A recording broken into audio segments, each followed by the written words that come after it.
একটা নিরপেক্ষ ভোট সেটা শুধু বিএনপির জন্য না, সকল রাজনৈতিক দল এবং দেশের মানুষের জন্য দরকার। আমাদের আজকের একটাই স্লোগান, এই মুহূর্তে দরকার নির্বাচিত সরকার। এটাই হলো আমাদের স্লোগান এবং এটাই এই মুহূর্তে সবচেয়ে গ্রহণযোগ্য স্লোগান। জনগণের দাবি একটাই, কি কারণে যে দীর্ঘ 17 বছর যাবৎ আমরা একটি নির্বাচিত সরকারের জন্য অপেক্ষা করছি, আন্দোলন করেছি, এই পর্যন্ত অনেক নেতা কর্মী শহীদ হয়েছেন, কিন্তু এখনো আমরা সেই নির্বাচনও পাই নাই, সেই গণতন্ত্রও পাই নাই।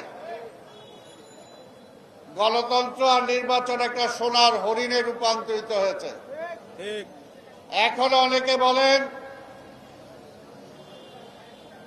যেমনি শেখ হাসিনা বলতো নির্বাচন কেন দিব, ওই তারেক আইসা দেশ চালাবে এটার জন্য। এখনো অনেকে বলেন নির্বাচন কেন দিব, ওই বিএনপি ক্ষমতায় যাবে এটার জন্য। ভাই, জনগণ যদি বিএনপিকে পছন্দ করে তাহলে আপনারা তো চুলকায় কেন?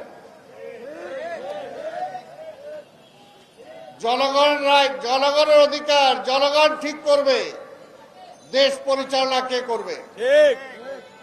জনগণ বুঝে না, ওনারা 40-50 জনই সবচেয়ে বুঝদার, এই দেশে ওনাদের চেয়ে আর বেশি কেউ বুঝে না। তাহলে যারা বুঝদার,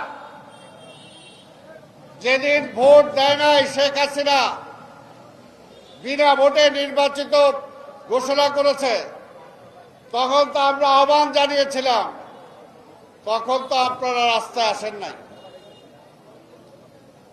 আমরা বলেছি এই আন্দোলন, এই ভোটের অধিকারের আন্দোলন, এই গণতন্ত্র শুধু বিএনপির জন্য না, সকল রাজনৈতিক দলের জন্য দরকার, এমনকি আওয়ামী লীগের জন্যও দরকার।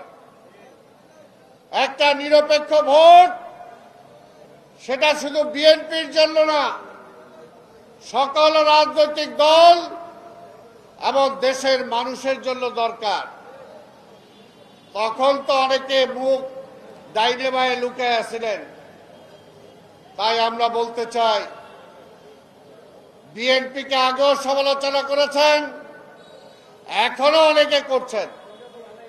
শেখ হাসিনাও বলতো বিএনপিরে কেউ চায় না, বিএনপির কোনো নেতা নাই, বিএনপি নাকি এই দলের, এই দেশের মানুষ ভালোই বাসে না, কিন্তু আবার বিএনপির ভয়ে নির্বাচন দেয় না।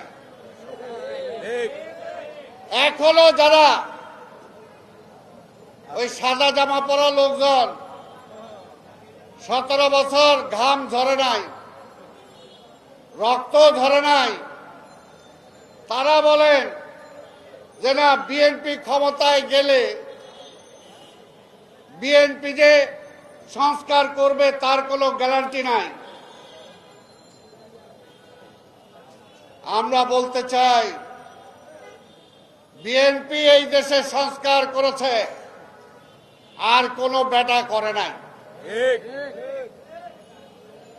72 থেকে 75 এই আওয়ামী লীগ দেশটাকে ধ্বংস করে ফেলেছিল।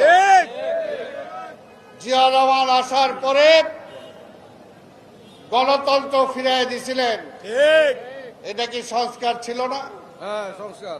ভোটের অধিকার ফিরিয়ে দিয়েছিলেন, এটা কি সংস্কার ছিল না? অবশ্যই সংস্কার। কৃষি বলেন, শিল্প বলেন, বাণিজ্য বলেন, পররাষ্ট্রনীতিতে বলেন, সব কিছুতে তিনি সংস্কার করেছিলেন। তিনি উপমহাদেশের রাজনীতিকে, ওই বড় ভাই যারা মনে করে নিজেদেরকে ভারত, তাদের হাত থেকে সুষমভাবে নিয়ে আসার জন্য তিনি সার্ক গঠন করেছিলেন। এটা কি সংস্কার ছিল না?